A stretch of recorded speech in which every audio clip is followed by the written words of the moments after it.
안녕하세요. 가볍게 책 한 권 채널이에요. 오늘은 정하나님의 술과 바닐라라는 제목의 단편 소설집 중에서 동명의 단편 소설을 읽어보려 합니다. 도서관 추천도서 진열대에서 이 책을 처음 만났는데요. 결혼한 여자의 삶은 독하면서도 부드럽고 씁쓸한 동시에 달콤하다는 표지의 문장에 끌려서 읽기 시작했어요. 저는 책 속의 단편들 다 굉장히 재미있게 읽었습니다. 여러분에게도 그러기를 바라며 함께 읽어볼게요.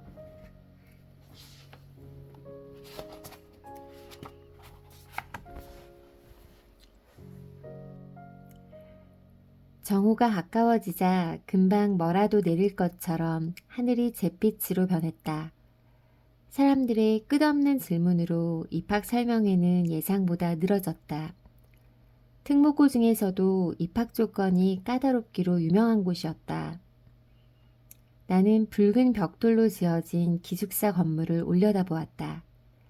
기숙사에서는 한 달에 한 번 신청 가능한 1박 2일의 본가 방문 말고는 외출을 일절 허용하지 않는다고 했다. 부모들은 감탄하면서도 과연 아이들이 버틸 수 있을지 모르겠다고 고개를 갸웃거렸다. 유리라면 잘 버틸 것이다. 학교가 감옥이자 도피처가 되어 아이를 집에서 온전히 분리시켜줄 수만 있다면. 그 애는 작년부터 집을 나가고 싶어 했다. 유학을 보내달라고 하더니 그게 안 되면 기숙사가 있는 학교에 들어가겠다고 했다. 남편과 나는 근방에 있는 기숙학교를 전부 살펴보았다. 그중 유망한 학교가 KC에 있다는 것을 알았을 때는 둘 다 깜짝 놀랐다. KC는 유리가 태어나 처음 몇 년을 보낸 곳이었다. 10여 년 만에 다시 찾은 KC는 시계가 과거에 멈춰버린 듯 그대로였다. 시장통을 중심으로 난개발된 주택지 사이에 새로 생긴 아파트 단지만이 삐죽이 솟아 있었다. 도로 근처의 작은 가게들은 절반 정도만 문을 열었고 길에 오가는 사람도 뜸했다. 입학 설명회가 끝난 뒤 나는 가까운 곳에 있는 맥도날드에 들어갔다. 점심시간인데도 매장은 한산했다. 햄버거 세트를 라지 사이즈로 주문해서 먹고 커피 한 잔을 추가했다. 이상하게 계속 허기가 졌다. 결혼 전 바로 이곳에서 남편과 커피를 마시며 주변을 둘러봤던 기억이 났다. 당시 우리는 서울을 중심으로 원을 그려놓고 그 안에서 집값이 가장 싼 곳을 찾아다니고 있었다. 나는 희곡을 쓰다가 드라마 작가로 전향한 지 얼마 안 되었고 남편은 기업 컨설팅 사업을 막 시작한 때였다. 둘 다 손에 쥔 돈이 별로 없었다. 남편과 나는 대학의 카페테리아에서 처음 만났다. 해질 무렵 테이블 앞에 홀로 멍하니 앉아 있는데 한 남자가 다가와서 겉옷을 거꾸로 입고 있다고 알려주었다. 커피 한 잔으로 데이트가 시작되었다. 내가 글을 쓰고 가르치는 일을 한다고 하자 그는 이상한 이야기를 들은 사람처럼 나를 바라보았다. 그는 공대 출신 엔지니어로 경영대학원에 다니고 있었다. 공통점이 하나도 없었지만 데이트는 시종 유쾌했다. 나는 그가 나에게 부족한 부분을 가지고 있다고 느꼈다. 육체적으로도 강하게 끌렸다. 그러니 임신을 해서 결혼했다고 말할 수만은 없다. 하지만 임신을 하지 않았더라면 그처럼 결혼을 서두르지는 않았을 것이다. 결혼식장에는 아버지만 왔다. 아버지와 어머니가 잠시라도 한자리에 있는 것을 서로 견딜 수 없어 했기 때문이다. 어렸을 때 부모님이 이혼한 후 나는 핑퐁 게임의 공처럼 이 집 저 집 옮겨 다니며 자랐다. 두 사람 다 내가 20살이 되기 전에 재혼했다. 내게는 마음 놓고 아이를 맡길 친정이 없었다는 뜻이다. 나는 임신 기간 내내 베이비시터 알선 업체를 찾아다녔다. 최종 낙점된 베이비시터는 40대 후반의 여자로 보육교사 자격증을 가지고 있었다. 입봉작의 선전으로 일거리가 밀려들던 때였다. 나는 막달까지 퉁퉁 부은 다리로 책상에 앉아 일했다. 유리는 예정일보다 빠르게 태어났다. 몸무게는 2kg이 조금 넘었고 잘 먹지도 자지도 않았다. 베이비시터는 알고 보니 형편없는 사람이었다. 아이를 전동 침대에 눕혀놓고 재우려고만 들었다. 어느 날 보니 아이 얼굴에 붉은 줄이 그어져 있었다. 여자가 온종일 아이의 입에 공갈 젖꼭지를 고정시켜 묶어놓고 제 볼일을 본다는 사실을 알게 된 후 나는 더 이상 누구도 믿을 수 없게 되었다. 그때부터 직접 아이를 돌보면서 남는 시간을 쪼개어 원고를 썼다. 쏟아지는 잠을 이기지 못해 넘어지거나 손을 대거나 그릇을 깼다. 남편은 내게 아이를 맡길 사람을 구하든지 일을 그만둬야 한다고 말했다. 대체 이게 무슨 욕심이냐고 말했다. 욕심이라는 소리에 나는 남편을 멍하니 바라보았다. 그가 무슨 말을 하는지 알아들을 수 없었다. 당시 나는 제대로 된 생각을 하기 힘들었다. 집안은 발 디딜 틈이 없을 만큼 엉망이었고 계절에 맞는 옷을 찾지 못해 한겨울에도 반팔을 입고 다녔다. 그 차림으로 음식물 쓰레기를 버리러 나갔다가 윗집 여자를 만났다. 3살, 6살 된 남매를 둔 여자였다. 평소에 인사만 주고받던 여자는 그날 내게 다가와서 혹시 잠깐씩이라도 아이를 돌봐줄 사람이 필요하면 연락해보라고 번호 하나를 알려주었다. 같은 동네에 사는 믿을 만한 사람이라고, 자신도 급할 때 아이들을 맡긴 적이 있다고 했다. 집에 돌아와 거울을 보니 왜 그런 연락처를 받았는지 알 것 같았다. 나는 위태로워 보였다. 내게 매달려 있는 아이 역시 마찬가지였다. 곧장 전화를 걸어보았지만 연결이 되지 않았다.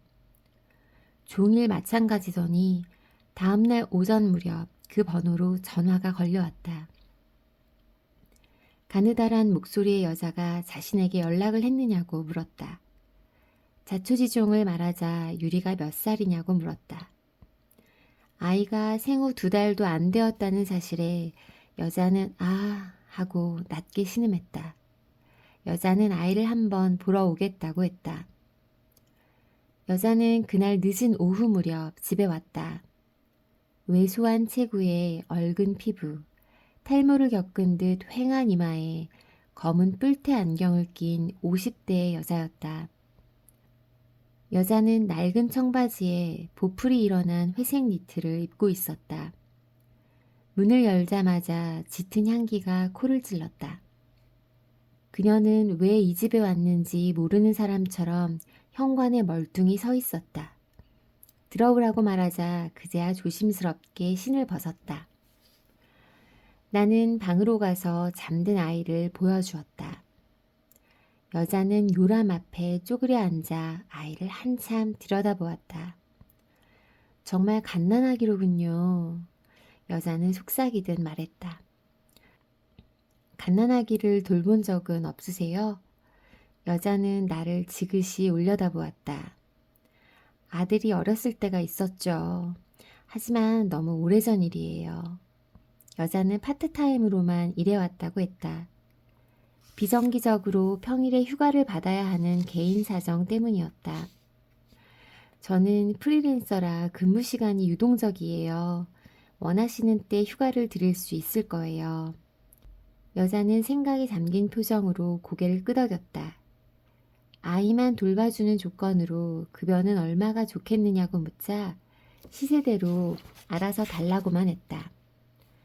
그전 베이비시터 때 명절 상여금과 휴가비용, 퇴직금까지 서류화했던 것을 생각하면 싱거운 면접이었다. 여자는 자리에서 일어나면서 작은 쇼핑백을 내밀었다. 빈손으로 오기가 그래서 가져와 봤어요. 그것은 직접 빚은 만두와 물김치였다. 도시락 안에 새하얀 밀가루가 뿌려진 만두 10개가 들어있었다. 나는 아직 점심도 먹지 못한 참이었는데 정말 고맙다고 중얼거렸다. 여자는 나를 가만히 보더니 빠르게 냄비를 찾아 물을 올렸다. 물이 끓는 사이 아이가 울며 깨어났다. 여자는 아이를 요람해서 들어안았다. 포대기가 없느냐고 물어서 아기띠를 건넸더니 고개를 가로저었다. 여자는 금세 만둣국 한 그릇을 끓여냈다. 내가 그것을 먹는 동안에는 옆에서 아이를 돌봐주었다. 나는 땀을 흘리며 국 한 그릇을 다 비워냈다. 여자가 떠나고 나자 아이에게서 희미하게 섬유유연제 향기가 났다. 나는 한 달치 급여를 선불로 지불했고 포대기를 구해왔다. 통상적인 호칭대로 나는 여자를 이모님이라고 불렀다. 처음에는 어색해서 입이 떨어지지 않았지만 곧 익숙해졌다. 처음 며칠간 나는 방에서 낮밤을 가리지 않고 자기만 했다. 자다가 일어나면 그릇이 덜그럭거리는 소리, 아이에게 뭐라고 말하는 목소리가 들렸다. 꼭 물속에서 들리는 소리 같았다. 갓난아기를 돌볼 자신이 없다는 말과 달리 이모님은 유리를 다루는데 능숙했다. 각양각색의 목소리로 그림책을 읽어주었고 인형놀이를 해주었고 노래도 불러주었다. 아이가 울면 포대기로 달랑 엎고 집안을 슬슬 걸어다녔다. 일주일이 지나자 나는 다시 일을 시작할 수 있었다. 서재에 틀어박혀 원고를 쓰다가 점심때면 부엌으로 나와 혼자 밥을 차려 먹었다. 주로 라면이나 빵을 먹을 때가 많았다. 아이가 태어난 후로 남편과 나는 배달 음식을 시켜 먹거나 냉동식품으로 끼니를 때웠다. 친정에 가서 김치라도 얻어와요. 이렇게 먹고 어떻게 사나. 이모님은 텅 빈 냉장고를 보고 혀를 차며 말했다. 저희 엄마 김치 안 담가요. 나는 피식 웃으며 말했다. 저 어렸을 때 부모님이 헤어지셨어요. 두 분 다 아직 이 집에도 안 와보셨는걸요. 유리를 엎고 있던 이모님은 아무 말도 하지 않았다. 이모님은 그날부터 반찬 한 가지에 국 한 가지를 만들어 주었다. 집에서 담근 김치도 가져다 주었다. 음식은 전부 간이 세지 않은데도 은근한 맛이 있었다. 나는 남편과 상의한 끝에 이모님의 급여를 올렸다. 얼마 안 되어 집안 곳곳 그녀의 손길이 닿지 않은 곳이 없게 되었다. 여기저기 쑤셔 박혀 있던 옷들이 옷장 서랍 속 제자리를 찾았고 먼지와 물때로 뿌옇기만 했던 화장실과 다용도실 바닥이 반짝거리기 시작했다. 이모님은 별 어려움도 없이 그런 일들을 해냈다. 깨끗이 정리된 집에서 제대로 된 식사를 하는 것만으로 거의 모든 문제가 해결되었다. 이모님은 매일 식구들에게 아침밥을 해먹이고 우리 집으로 출근한다고 했다. 남편에 대해선 별말을 하지 않았고 아들에 대해선 자주 이야기했다. 그가 어렸을 때부터 명석했다는 것, 서울에서 대학을 졸업했다는 것, 지금은 공무원 시험을 준비하고 있다는 것이었다. 이모님은 근방의 아파트에 살고 있었다. 단출하게 새 식구가 된 지는 얼마 되지 않았다고 했다. 이모님은 21살에 결혼했고 이후 시조모와 시모를 모시고 살았다. 그녀의 시조모는 용변을 가리지 못하는 중증 치매 환자였는데 시모는 작은 전방을 운영한다는 이유로 모든 일을 그녀에게 떠맡기고 집을 비웠다. 종일 시조모와 씨름하노라면 온몸에서 악취가 풍겼다. 몸을 씻고 옷을 갈아입어도 소용없었다. 시조모가 세상을 떠나기 전까지 10여 년을 그렇게 살았다. 그리고 이제는 요양원에 있는 시모가 걸핏하면 그녀를 불러댔다. 온갖 심부름에 트집을 잡고 불평을 늘어놓기 위해서였다. 비정기적인 휴가를 필요로 했던 것도 바로 그 시모 때문이었다. 어떻게 도망치지 않고 버티셨어요? 도망가? 어디로? 이모님은 아이를 보듯 나를 바라보았다. 도망간다고 뭐가 달라지나. 이모님은 모든 옷을 섬유유연제를 푼 물에 하루 담가둔 후 세탁하는데 그렇게 하지 않으면 예전에 그 악취가 나는 것 같다고 했다. 인분 냄새. 그 이야기를 할 때 이모님은 겸연쩍게 웃었다. 화장기가 하나도 없이 노화되어 가는 여자의 얼굴을 그렇게 가까이서 본 것은 처음이었다. 이모님은 내가 드라마 극본을 쓰는 것, 내가 쓴 무언가가 텔레비전을 통해 방영되는 것을 무척 신기하게 여겼다. 한 번은 수첩을 내밀며 내게 사인을 해달라고도 했다. 내가 아주 유명한 작가가 되면 누군가에게 자랑할 거라고 했다. 하지만 정작 그녀는 드라마를 잘 보지 않았다. 이모님은 텔레비전보다 라디오 프로그램을 좋아했다. 시간을 뺏기지 않고 일을 하면서 들을 수 있기 때문이었다. 얼마 뒤 어머니가 처음으로 집에 찾아왔다. 밍크 코트에 가죽 부츠를 신은 어머니는 두 손 가득 빵을 사들고 왔다. 이모님은 어머니에게 고개를 숙여 인사하고 안고 있던 유리를 넘겨주었다. 낯선 사람을 본 아이는 계속 칭얼거렸다. 어머니는 1시간도 버티지 못하고 자리에서 일어났다. 집을 떠나기 전 어머니는 봉투에도 담지 않은 5만 원권 몇 장을 이모님에게 내밀었다. 이모님은 정색하고 사양했지만 결국에는 돈을 받았다. 저 여자 무슨 향수를 저렇게 들이부었다니? 차에 오르기 전 어머니가 짜증스럽게 중얼거렸다. 향수 아니야. 난 아무렇지도 않은데 뭘. 어머니는 불만스럽다는 듯 혀를 차더니 곧장 떠났다. 유리의 찻돌에 이모님은 직접 바느질해서 만든 이불을 선물해 주었다. 나는 사람들이 집에 올 때마다 그것을 꺼내어 보여주었다. 이모님이 얼마나 좋은 분인지, 우리 부부와 아이의 삶이 어떻게 달라졌는지 쉴 새 없이 떠들어댔다. 이모님이 옷장 서랍 정리까지 해준다는 이야기를 했을 때는 인상을 찌푸리는 친구도 있었다.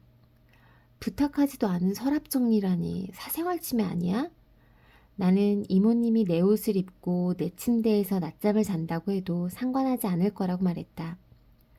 사생활이 대체 뭔지 묻고 싶을 정도였다. 나는 새로 쓴 극본으로 미니 시리즈 편성을 받았고 방송국 근방에 작업실도 얻었다. 유리를 마음 놓고 떨어뜨려 놓을 수 있게 되자 다시 예전의 나로 돌아간 것 같았다. 나 자신이 되는 기분. 그것을 위해서라면 무엇이든 감내할 수 있었다. 머리가 지끈거릴 정도로 강한 섬유유연제 향기까지도. 그마저도 1년이 지나자 무감각해졌다. 당시 내게 가장 중요한 사람은 유리와 이모님이었다. 아이를 낳은 후 남편과 나는 점점 멀어지다가 그 즈음에는 서로를 전혀 상관하지 않는 지경에 이르러 있었다. 그는 매일 밤늦게 퇴근해서 컴퓨터 앞에 앉아 업무를 계속하다가 잠시 눈을 붙이고 새벽이면 멀끔한 얼굴로 집을 나섰다. 주말에는 투자자들과 골프 라운딩에 나갔다. 대화는 사라진 지 오래였다. 앞으로도 이렇게 살아가야 한다면 헤어지는 게 낫다는 생각도 들었다. 하지만 아이를 위해 무엇이 최선인지 늘 염두에 둘 수밖에 없었다. 아이는 무시무시한 속도로 자랐다. 비온 뒤의 풀처럼 한 뼘씩 자라 우리를 놀라게 하곤 했다. 이모님은 취미로 야생화를 키웠고 종종 우리 집에도 화분을 가져다 주었다. 손톱만한 꽃잎, 수수깡처럼 길게 올라오는 꽃대, 여리디 어린 풀잎들은 그녀의 손에서 잘 자랐다. 화원에 드나들면서 새로 화분을 들이고 되팔기도 하는 듯했다. 언젠가 나도 이모님과 유리를 차에 태우고 화원에 간 적이 있다. 퇴근길에 화원에 들른다는 이모님과 동행한 것이다. 매일 저녁 유리와 단둘이 있는 것이 무료하기도 했고 한파가 온다는 날이라 이모님에게 친절을 베풀고 싶은 마음도 있었다. 등산로 중턱에 있는 화원은 제법 규모가 컸다. 야생화를 구경하고 나오니 해가 저물어 사방이 캄캄했다. 화원 옆에는 카페가 붙어 있었다. 나는 따뜻한 것을 좀 마시자며 앞장서서 그곳에 들어갔다. 온실처럼 꾸며진 카페의 중앙에는 큰 나무 한 그루가 천장까지 닿아 있었고 가지마다 반짝이는 전구가 매달려 있었다. 우리가 자리에 앉자 종업원이 테이블에 놓인 초를 밝혀주었다.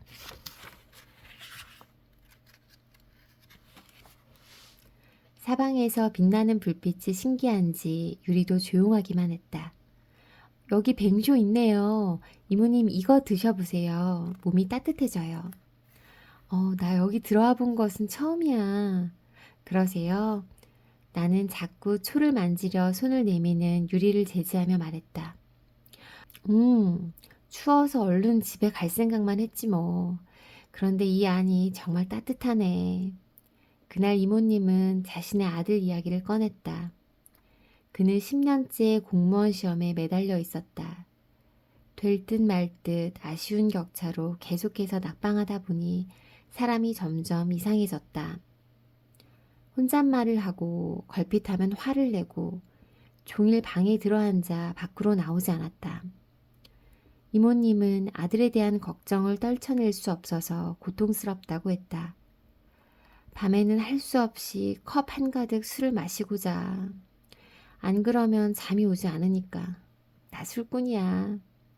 이모님은 웃으면서 말했다. 나는 그 말을 듣고 조금 놀랐지만 아무렇지 않은 척 마주 미소 지었다. 그래도 유리를 보고 있으면 마음이 편안해져. 이모님은 아이를 지그시 내려다보며 말했다. 나는 아이들이 좋아. 다들 이 힘든 일을 왜 하느냐고 하는데 어쩌겠어. 내가 좋은 걸. 아이들을 보면 모든 시름이 다 잊어지는 걸. 이모님은 유리컵에 담겨 나온 뱅쇼를 조금씩 마시며 발개진 얼굴로 웃었다. 이모님을 댁까지 데려다 주는 길에 유리는 차 안에서 잠들었다. 이모님은 어딘가에서 걸려온 전화를 받았고 단답형으로 짧게 대답을 한 뒤 끊었다. 나는 말없이 차를 몰았다. 이모님은 아무것도 보이지 않는 캄캄한 창밖을 바라보더니 내게 운전은 언제 배웠느냐고 물었다. 대학교 3학년 여름방학 때요. 나도 운전을 배워보고 싶어. 이모님은 나지막한 목소리로 말했다. 그게 내 버킷리스트야. 인생 소원. 운전해서 어디를 가고 싶으신데요? 어디든지. 내가 모는 차라는 게 중요한 거지. 그날 이모님은 화원에 함께 갔다 와줘서 고맙다고 몇 번이나 말했다. 짧은 시간이었지만 참 좋았다고. 꼭 여행이라도 다녀온 것 같은 기분이라고 했다. 나는 다음에 또 기회가 되면 같이 가자고 했지만 다시 그런 일은 없었다. 그 겨울 단 한 번뿐이었다. 유리는 감기 한 번 앓지 않고 잘 자랐다. 3살이 되었을 때 보육시설에 보내는 것도 생각해봤지만 이모님이 반대했다. 그녀는 어린이집을 신뢰할 수 없다고 못 박아 말했다. 뉴스에 심심찮게 등장하는 보육시설 학대 사건에 대해서도 줄줄이 꿰고 있었다. 나 역시 아이가 아직 어리다는 그녀의 말에 동의했다. 유리를 돌보는 일에 관해서라면 이모님에게 전권을 맡긴 지 오래였다. 드라마 첫 방송을 앞두고 있던 터라 정신없이 바쁘기도 했다. 매일 원고 마감과 회의가 이어졌다. 이모님은 유리의 방에서 자고 가는 날이 늘었다. 나는 그 시절 아이가 새로 배운 동작과 춤, 기발한 말과 표현들, 잠들기 직전 짓는 표정 따위를 알지 못했다. 그 모든 것은 이모님에게 먼저 포착되었다. 그녀에게서 새로운 소식을 들을 때마다 나는 얼빠진 사람처럼 웃었다. 뭔가 중요한 것을 계속 놓치고 있다는 생각이 들었지만 대안이 없었다. 이모님은 하루에 서너 장씩 아이의 사진을 찍어 내게 보내줬다. 그들의 가장 주된 일과는 집 근방에 있는 산에 다녀오는 것이었다. 유리는 작은 가방을 메고 숲에 들어가서 도토리와 나무 열매 따위를 주워왔다. 일을 마치고 늦은 밤 집에 돌아오면 그날 하루 아이가 채집한 것들이 식탁 위에 쭉 늘어서 있곤 했다. 이모님은 잠이 덜 깬 얼굴로 나와서 내게 밥을 먹었느냐고 물었다. 나는 종종 한밤중에 그녀가 끓여주는 만둣국을 먹었다. 어두운 부엌 한편에서 노란 식탁 등을 켜고 조용히 마주 앉아 음식을 먹노라면 이 관계가 참으로 기이하다는 생각이 들었다. 나는 어머니의 부재 속에서 성장했다. 어머니는 어머니 역할에 익숙치 않은 사람이었고 나에 대한 책임과 마주할 때마다 당혹스러워 어쩔 줄 몰라 했다. 그녀는 내가 음식을 먹는 동안 나를 바라봐 준 적이 없었다. 이모님은 내 앞에 앉아 유리가 했던 재미있는 말들을 들려주곤 했다. 내가 그때에만 웃는다는 것을 그녀는 알고 있었다. 방송이 시작된 후에는 종일 유리를 보지 못하는 날이 많았다. 이모님에게서 사진이 전송되어 올 때마다 나는 깜짝 놀라서 먼 곳에 있는 아이를 떠올렸다. 나는 아이를 자주 잊고 지낸다. 대신 아이에 대한 부채감과 죄의식을 메워줄 수 있는 것이라면 얼마든지 돈을 썼다. 값비싼 옷, 장난감, 간식거리들, 그리고 무엇보다 이모님. 당시 나는 이모님에게 그녀의 한 달치 월급이 넘는 가격의 가방을 선물한 적이 있다. 이모님은 포장을 뜯어보더니 이걸 정말 자신에게 주는 것이냐고 되물었다. 그렇다고 하자 한동안 말을 잇지 못했다. 내가 어떻게 이 귀한 것을 어떻게 받아? 별거 아니에요. 저희 집에서 이모님이 얼마나 수고를 해주시는데요. 고마워. 나는 뭐라고 말을 해야 할지 모르겠네. 정말 고마워. 이모님은 깨지기 쉬운 물건이라도 다루듯 가방을 조심스럽게 갈무리하여 집으로 가져갔다. 드라마는 기대 이상으로 반응이 좋았다. 나는 힘들다는 생각도 없이 밤샘 작업에 매달렸고 그 바람에 종영 직후 심한 독감에 걸리고 말았다. 병원에서는 곧장 아이를 격리시키라고 말했다. 이모님은 유리를 자신의 집으로 데려갔다. 나는 며칠간 열을 내며 알았다. 온몸이 조각조각 부서지는 것처럼 아팠다. 텅 빈 집에 종일 누워 있다가 저녁이 되면 남편이 사다 주는 죽을 먹었다. 뜨거운 이마에 그의 손이 선득하게 와닿는 것을 느꼈다. 집안은 숨막히도록 적막했다. 병원에서 받은 약을 다 먹자마자 나는 유리를 데리러 이모님의 집으로 갔다. 전화를 해도 받지 않아 곧장 주소대로 찾아갔다. 그곳은 오래된 복도식 아파트로 건물이 두 동뿐이었는데 주차장이 기이하리만치 넓었다. 아무렇게나 차를 세우고 내려 1층 복도 맨 끝집을 찾아갔다. 문 옆에 3단짜리 화분대에는 종이컵만한 크기의 야생화 화분들이 놓여 있었다. 이모님은 나를 보고 깜짝 놀랐다. 좀 더 쉬지. 왜 이렇게 일찍 온 거야? 너무 패를 끼쳤어요. 이제 데려가야죠. 나는 그녀가 청하기도 전에 신을 벗고 집 안으로 성큼성큼 들어갔다. 밝은 곳에 있다가 캄캄한 현관에 들어서니 앞이 잘 보이지 않았다. 어둠이 눈에 익자 집안 풍경을 알아볼 수 있었다. 벽면 한쪽을 꽉 채운 장식장. 그 안에 빽빽히 세워진 담금주 병이 보였다. 짙은 호박색의 액체 안에 정체 모를 것들이 부유하고 있었다. 나는 그것에서 쉽게 눈을 뗄 수 없었다. 한낮임에도 볕이 들지 않는 거실 구석에서 유리는 만화 영화를 보고 있었다. 아이는 나를 별로 반가워하지도 않았다. 오히려 하루만 더 있겠다고 우는 소리를 했다.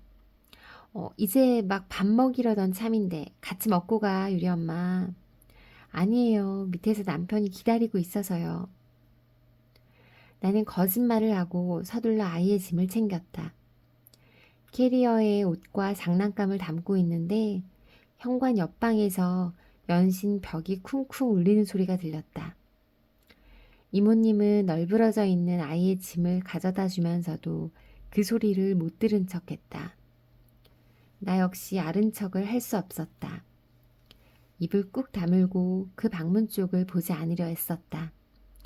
소리는 내가 떠날 때까지 계속되었다. 나는 집에 가지 않겠다고 버티는 유리의 팔을 잡아 끌었다. 아이는 집에 도착할 때까지 울음을 그치지 않았다. 우리는 아이가 5살이 될 때까지 KC에서 지냈다. 남편의 사업은 그 사이 꽤나 자리를 잡았고 나는 제작사를 옮기면서 목돈을 마련할 수 있었다. 이사를 한 달 앞두고 이모님에게 사실을 말했을 때 그녀는 믿을 수 없다는 얼굴로 나를 바라보았다. 가면 어디로? 서울요. 원래 유리가 유치원에 가기 전에는 집을 옮길 계획이었어요. 서울 어딘데? 여기서 뭔가? 글쎄요. 차로 가도 2시간 남짓 걸릴걸요? 정확한 주소가 어떻게 되지? 내가 차편을 한번 알아볼게. 버스만 다니면 나는 지하철은 머리가 아파서 못 타. 나는 잠시 이모님이 무슨 말을 하는지 알아듣지 못했다. 서울까지 출퇴근을 괜찮으시겠어요? 바람도 쐬고 바깥 구경도 하고 나들이 다닌다고 생각하면 돼. 유리 보고 싶어서 어떻게 일을 그만둬. 다음날 이모님은 내게 이사갈 집 쪽으로 공항버스 노선이 지나간다는 사실을 알려주었다. 왕복 4시간 차를 타야 하지만 다시금 그건 상관없다고 말했다.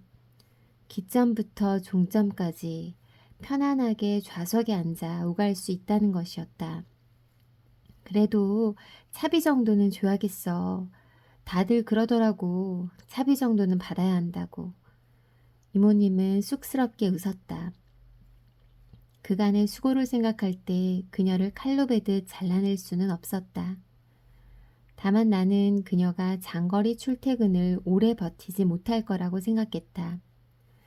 아이와 내가 새로운 환경에 적응할 때까지 도움을 받으면 좋을 것이라는 계산도 있었다. 이모님은 이사 당일에도 출근했다. 인부들이 들어와 이삿짐을 나르는 동안 아이를 돌보고 가구들이 흠없이 빠져나가는지를 감시하고 커피를 타서 날랐다. 유리가 새집에 가지 않겠다고 떼를 부려서 이모님이 함께 차에 올랐다. 아이는 금세 잠이 들었고 우리는 그녀의 집 앞에 차를 세웠다. 그녀는 조금 머뭇거리며 인사했다. 그럼 내일 봐, 유리 엄마. 이모님은 다음날 아침 8시가 되기 전에 집에 왔다. 새벽부터 일어나서 준비하고 정류장을 찾지 못해 한참 진땀을 뺐다고 했다. 낡은 감색 투피스를 입은 그녀는 내가 선물한 가방을 들고 있었다. 정말 나들이라도 나온 듯한 차림이었다. 전과 차이나게 넓어진 평수나 아이보리 톤으로 맞춰 새로 채운 가구들을 보고도 이모님은 아무 말도 하지 않았다. 온통 새 것인 집 한가운데서 그녀는 홀로 이질적인 존재처럼 보였다. 나는 그녀 없이 아무것도 할 수 없다고 생각한 시간이 지나가 버렸다는 것을 깨달았다. 이모님은 유리의 방에 들어가서 좀 더 편안한 옷으로 갈아입고 나왔다. 이삿짐은 절반도 정리가 되지 않아서 여기저기 상자가 펼쳐져 있었다. 이모님이 청소를 시작한 것을 보고 나는 유리와 함께 외출했다. 아이의 유치원 등록을 위해서였다. 유리를 본 유치원 원장은 난색을 표했다. 아이가 수와 한글을 모르는 건 둘째치고 배변 훈련도 제대로 되어 있지 않아 입학이 어렵다는 것이었다. 그는 5살이면 늦어도 한참 늦은 셈인데 어째서 아이를 내버려 뒀느냐고 야단치듯 말했다. 나는 그간 베이비시터가 아이를 돌봤다고 말했다. 이제 유모는 필요 없어요, 어머님. 아기가 아닌걸요. 원장의 말을 듣고 보니 그간 한 번도 의식하지 못했던 것들이 눈에 들어왔다. 유리는 또래들보다 모든 면에서 늦되었다. 어휘도 빈약했고 수도 잘 세지 못했다. 아직까지 이모님의 등에 업혀 다니려고만 했다. 4세 이후 아이들에게는 놀이 선생님을 붙이는 게 요즘 경향이라고 원장은 말했다. 20, 30대 프리랜서 강사들이 아이들과의 놀이를 통해 학습을 유도한다는 것이었다. 말하자면 가정교사죠. 원하시면 좋은 선생님을 소개해 드릴 수 있어요. 유리는 기저귀를 뗀다는 조건으로 입학 대기자 명단에 들어갔다. 창밖으로 교복을 입은 인형 같은 한때의 아이들이 지나갔다. 유리는 그 아이들을 물끄러미 바라보았다. 소개받은 놀이 선생님은 전부 20, 30대의 예체능 전공자들이었다. 나는 그중 몇 명을 주말에 아이와 함께 만나보기도 했다. 유리는 그들을 선생님이라 부르며 잘 따랐다. 짧은 시간 만에 아이의 고질적인 버릇들, 돌아다니며 밥을 먹고 걸핏하면 징징대고 책상에 엎드려 활동하는 모습들이 고쳐지는 것을 보고 나는 깜짝 놀랐다. 아이에게는 그들이 필요해 보였다. 나는 이모님에게 어떤 식으로 우리의 변화를 알려야 할지 고심했다. 이모님은 새벽부터 늦은 밤까지 왕복 4시간의 고된 출퇴근을 꿋꿋하게 감당하고 있었다. 퇴근 시간이면 그녀의 얼굴은 녹초가 된 기색이 역력했다. 하지만 다음날 아침이면 어김없이 아무렇지 않다는 듯 집 앞에 나타났다. 해고라고 한마디만 해. 간단하잖아. 남편은 충고하듯 말했다. 정확히 이야기하지 않으면 절대 끝나지 않을 거야. 그는 내가 이사를 오기 전에 이모님에게 그 말을 했어야 했다고 했다. 당신이 더 이상 필요하지 않다는 말, 당신의 쓸모가 다했다는 말. 그런 말을 하고 또 듣는 것은 사회생활에서 자연스러운 일이라고도 했다. 나는 이것이 사회생활과는 다르다고 반박했다. 하지만 결국 한 달이 지난 뒤 이모님에게 마지막 급여를 내놓으면서 사정이 어려워져 더 이상 모실 수 없겠다고 말했다. 유리가 유치원에 가면 집에 있는 시간이 거의 없는 데다 학비가 생각보다 너무 비싸서 어쩔 수 없다고 했다. 그녀는 굳은 얼굴로 나를 보더니 혼자서 어떻게 살림을 꾸릴 참이냐고 되물었다. 제가 직접 하려고요. 유리 엄마가 직접? 그녀는 피식 웃었다. 사정이 그런걸요. 그러게 이사를 너무 서두른 거야. 서울에 이런 집이라니. 그녀는 비난하듯 집안을 둘러보았다. 나는 입을 꾹 다물었다. 얼마나 어려운 건데. 그녀는 돌연 부드러운 목소리로 물었다. 돈 문제가 많이 힘들면 내가 기다려줄 수 있어. 이모님은 흔들림 없는 눈으로 나를 보며 말했다. 돈을 체불해도 좋다는 것인지, 정말 아무 대가 없이 아이를 돌봐주겠다는 것인지, 나는 그녀의 의중을 파악하기가 어려웠다. 지금껏 어떤 경우에도 그녀의 선의를 의심한 적은 한 번도 없었다. 하지만 돈을 받지 않고 오겠다는 말은 이상했다. 그것은 부담스럽고 의아하고 한편 두려운 것이었다. 나는 그녀를 보는 것이 점점 더 불편해졌다. 처음부터 그녀를 이곳에 오게 하지 말았어야 했다는 생각이 들었다. 내 상황이 영영 나아지지 않을 거라고 해도 일할 만한 다른 집을 알아봐 주겠다고 해도 이모님은 꿈쩍하지 않았다. 때로는 그녀가 내 모든 속내를 꿰뚫고 오기를 부린다는 생각도 들었다. 그냥 이대로 지내면 돼, 유리 엄마. 이모님은 내가 쓸데없는 걱정을 한다는 듯 웃으며 말했다. 난 정말 이대로도 좋으니까. 그 뒤로는 아침에 이모님이 도어록을 여는 소리가 들리기만 해도 집안이 그 여자의 존재로 속이 울렁거리는 향기로 가득 차는 것 같았다. 나는 아침마다 피신하듯 집을 나왔고 할 일 없이 근처의 카페에 머물다가 이모님의 퇴근 시간에 맞춰 들어갔다. 새 이웃들은 이미 나를 잘 안다는 듯 인사해 보였다. 유리와 이모님을 만난 적이 있다는 것이었다. 그들은 내가 몇 살인지 무슨 일을 하는지 전에 살던 곳이 어디인지까지 알고 있었다. 같은 일이 얼마쯤 반복되고 나서야 이모님이 나에 대해 말하고 다녔다는 사실을 알게 되었다. 친정어머니가 아이를 돌봐주시니 얼마나 좋아요. 엘리베이터 앞에서 처음 보는 한 노파가 내게 말했다. 그 먼 곳에서 오가는 일이 쉬운 일이 아닌데 따님을 정말 자랑스러워 하시는 것 같아요. 힘들지 않으시냐고 하니까 딸이 더 힘들다고 하시던데. 드라마 작가라면서요? 사위는 집안일도 잘 안 도와준다고 흉을 보시더라고. 어머니 용돈 많이 드려요. 내가 집에 돌아왔을 때 이모님은 환한 햇살이 들어오는 거실 한가운데서 유리와 소꿉놀이를 하고 있었다. 나는 그녀에게 다른 말은 한마디도 하지 않았다. 다만 그날까지 일한 임금을 지불했고 더 이상 그녀가 필요 없다는 말을 분명히 했다. 그녀는 유리와 마지막 인사도 제대로 하지 못하고 집을 떠났다. 얼마 뒤 나는 유리의 방에서 그녀의 작업복이 들어있는 쇼핑백을 발견했다. 그것을 어딘가 쑤셔 박아뒀다가 결국은 버렸을 것이다. 이제는 기억나지 않는다. 유리는 금세 기저귀를 떼고 3월에는 다른 아이들과 함께 유치원에 입학했다. 나는 마트에서 반찬을 사다 먹었고 일주일에 3번 청소 용역을 불렀다. 모든 것이 만족스럽지는 않았지만 그런대로 적응했다. 그리고 얼마 후 표절 사건이 터졌다.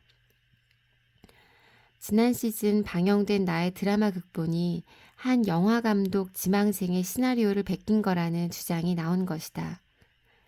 그 지망생은 기자와의 인터뷰에서 자신이 나의 제자라고 밝혔다. 나는 수년 전 드라마 창작 수업에서 봤던 20대 초반의 남자를 가까스로 떠올렸다. 지각과 결석이 잦았던 것, 하평에서 쓴소리를 듣고는 내게 험악한 메일을 보냈던 것도 기억해냈다. 하지만 내가 개인적으로 검토했다는 그의 시나리오는 기억해낼 수 없었다. 나는 학생들과 개인적으로 그 어떤 소통도 하지 않았다. 내 수업을 듣는 사람이라면 모두 그 사실을 알고 있었다.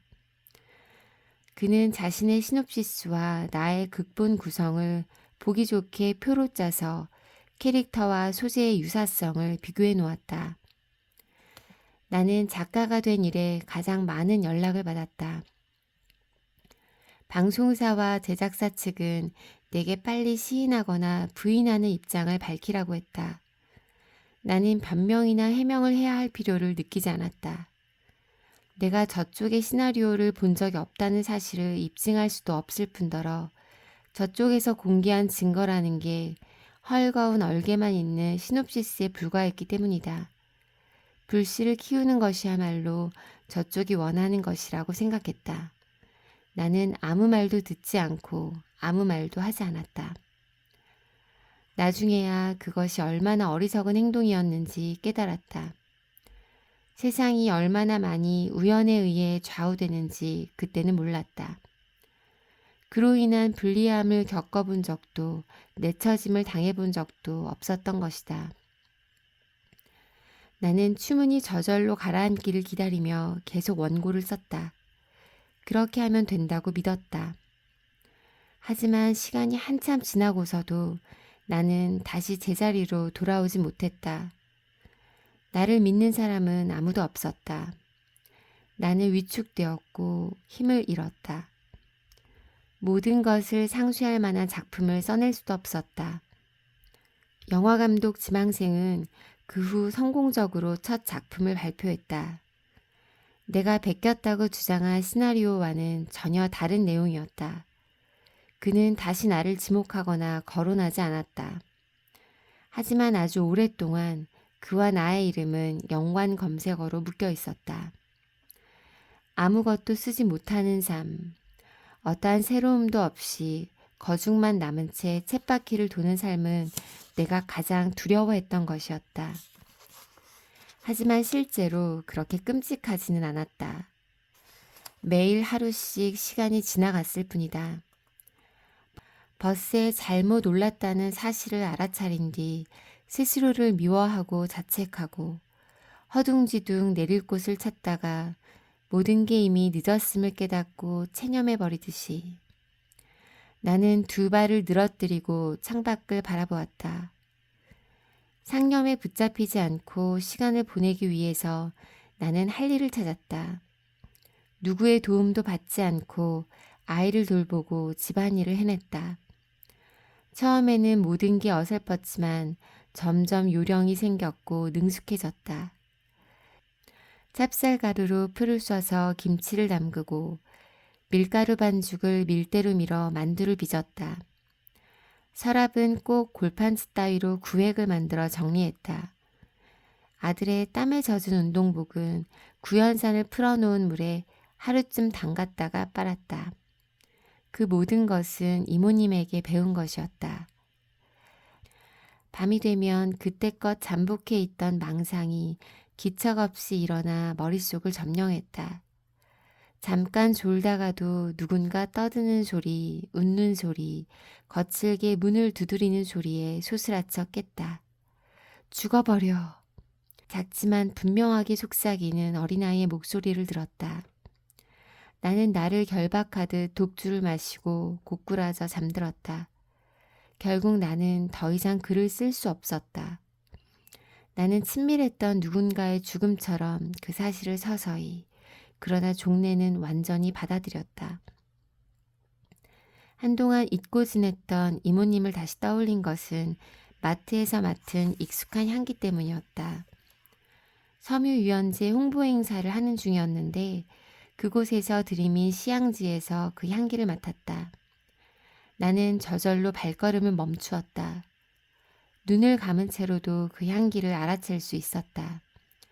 그것은 인공적인 바닐라 향이었다. 사람의 채취에 섞여 조금씩 다르게 느껴지는 향기. 내가 아는 사람에게서는 바닐라와 술의 향기가 났다. 달콤하고 시큼한 향기. 나는 유리에게 그 향기를 맡아보라고 했다. 아이는 아무 감흥이 없었다. 유리는 이모님을 기억하지 못했다. 생애의 가장 작고 약한 시절 자신을 안아주고 지켜준 다른 누군가가 있었다는 사실을 까맣게 잊어버렸다. 하지만 한편 그 애는 만둣국을 제일 좋아하고 숲을 제 집처럼 쏘다니며 오래된 나무를 올려다보는 것을 가장 좋아하는 소년으로 자랐다. 아이는 15살이 되면서 남편의 키를 앞질렀다. 나는 종종 이모님에게 아들을 보여주고 싶었다. 그녀와 좋지 않게 헤어진 것이 후회스러웠다. 우리는 좀 더 잘 헤어질 수도 있었을 것이다. 그녀가 나를 딸로 여겼든 아니든 인생의 한 시기 우리가 가장 가까운 관계였던 것만큼은 사실이었다. 그녀를 한 번쯤 다시 보고 싶었다. 터무니없지만 나는 언제든 그녀가 나를 반갑게 맞아줄 거라고 생각했다. 유리가 고등학교에 들어가면 남편과 나는 이혼 절차를 마무리하기로 합의했다. 결혼 생활은 예전에 망가졌지만 남편에게 젊고 아름다운 애인이 생기고 나서야 우리는 헤어질 수 있었다. 우리의 싸움과 냉전, 무관심과 눈속임의 세월을 오랜 시간 지켜본 유리는 이야기를 듣고도 놀라지 않았다. 그 애는 그저 하루라도 빨리 집을 떠나고 싶어 했다. 몇 년이 지나면 아이는 집에서 가장 멀리 떨어진 대학으로 갈 것이고 그 후에는 영영 돌아오지 않을 것이다. 돈벌이가 시급해진 나는 실로 오랜만에 극본을 들고 사람들을 만나러 다녔다. 내 극본을 읽어주는 사람은 없었다. 그저 공처럼 굴러다니면서 이 사람 저 사람의 발길에 차이는 기분이었다. 연출자들은 내가 너무 낡았다는 말, 이제 이런 극본은 어디서도 원하지 않는다는 말, 돈이 급하면 과외 자리라도 알아봐 주겠다는 말을 스스럼 없이 내뱉었다. 그들은 제멋대로인 어린아이처럼 굴었고 나는 가난하지만 마음이 넉넉한 아주머니처럼 웃었다. 나는 창피를 몰랐고 뻔뻔스러웠다. 문턱이 닳도록 그들을 찾아갔고 풀씨만한 희망에 기대어 악착같이 물고 늘어졌다. 그렇게 해서 겨우 작은 일을 얻었다. 남편의 말은 일부 옳았다. 모든 것은 일련의 사회생활인 것이다. 오후로 접어들자 교복을 입은 학생들이 하나둘 맥도날드 안에 들어섰다. 나는 자리에서 일어나 차에 올랐다. 근방의 길이 하나도 바뀌지 않아 아파트를 찾기는 쉬웠다. 기억하던 대로 널따란 주차장에 차를 세우고 잠시 차 안에 앉아 내가 왜 이곳에 왔는가 생각해 봤다. 그녀가 아직 이곳에 살고 있는지도 알지 못하는 상황이었다. 하지만 와보지 않을 수 없었다. KC에 오면서 나는 이미 결심했던 것이다. 그 아파트는 전보다 더 낡았지만 방치된 건물처럼 보이지는 않았다. 외벽의 색깔, 난간, 현관의 계단, 모든 것이 지나치게 쓸고 닦아 색이 바랜 느낌이었다. 1층 복도 끝집에는 여전히 문 옆에 화분대가 있었다. 나는 그 앞으로 다가가 종이컵만한 크기의 화분들을 내려다보았다. 그때 갑자기 집안에서 웅성이는 소리가 들렸다. 나는 급히 복도 중앙으로 물러나 비상문 뒤로 몸을 숨겼다. 문이 열리고 집에서 아이와 여자가 나왔다. 나이 든 여자와 2살쯤 되어 보이는 남자아이였다. 여자는 자그마한 체구에 어깨 정도 오는 파마머리였고 청바지에 검정색 패딩 파카를 입고 있었다. 막 걸음마를 시작한 듯 보이는 아이가 복도를 뒤뚱뒤뚱 걸어갔다. 여자는 그 옆에서 아이의 손을 잡고 걸어가다가 우뚝 걸음을 멈추었다. 나는 나도 모르게 숨을 죽였다. 눈이다! 눈이다! 아이가 여자의 말을 따라했다. 응, 눈이야. 올해 첫눈. 여자는 손을 앞으로 내밀어 보였다. 활짝 펼친 손바닥으로 한 송이 두 송이 눈이 떨어졌다. 아이도 여자를 따라했다. 반짝이는 빛이 그들의 손에 내려앉았다가 이내 녹아 사라졌다. 아이는 기쁘게 비명을 질렀다. 잠시 후 여자가 아이를 달랑 업고는 내 옆을 지나갔다. 그들은 주차장으로 향했다. 여자는 한 손으로 아이를 안고 다른 한 손으로 하얀 소형차의 문을 열었다. 아이를 뒷좌석 카시트에 앉히느라 잠시 용을 쓰더니 운전석에 앉았다. 자동차는 빠르게 아파트 단지를 빠져나갔다. 나는 멍하니 그 모습을 지켜보았다. 내가 본 사람이 이모님이 맞는지 모르겠다는 생각이 들었다. 방금 분명히 두 눈으로 보았는데도 잘 가늠이 되지 않았다. 그녀는 예전과 같으면서도 완전히 다른 사람 같았다. 나는 그 이유가 무엇인지를 골몰이 생각했으나 좀처럼 찾아낼 수 없었다. 뭔가를 놓친 듯 초조한 기분이 들었다. 천천히 아파트에서 빠져나와 차에 올랐을 때 나는 비로소 그것이 무엇인지를 깨달았다. 향기. 그 여자에게서는 아무 향기도 나지 않았다. 눈과 바람에 차가운 공기 말고는 아무것도 없었다. 눈발이 점점 굵어지더니 곧 앞이 보이지 않게 날렸다. 눈송이가 툭툭 소리를 내며 유리창 위로 떨어졌다. 나는 시동도 걸지 않고 앉아있다가 한기에 몸을 떨었다. 몸을 데워줄 뭔가를 먹고 싶었다. 펄펄 끓인 만둣국, 새빨간 뱅쇼, 아니 따뜻한 물 한 잔이라도. 눈은 나를 집어삼킬 듯 점점 더 무겁게 내려앉았다.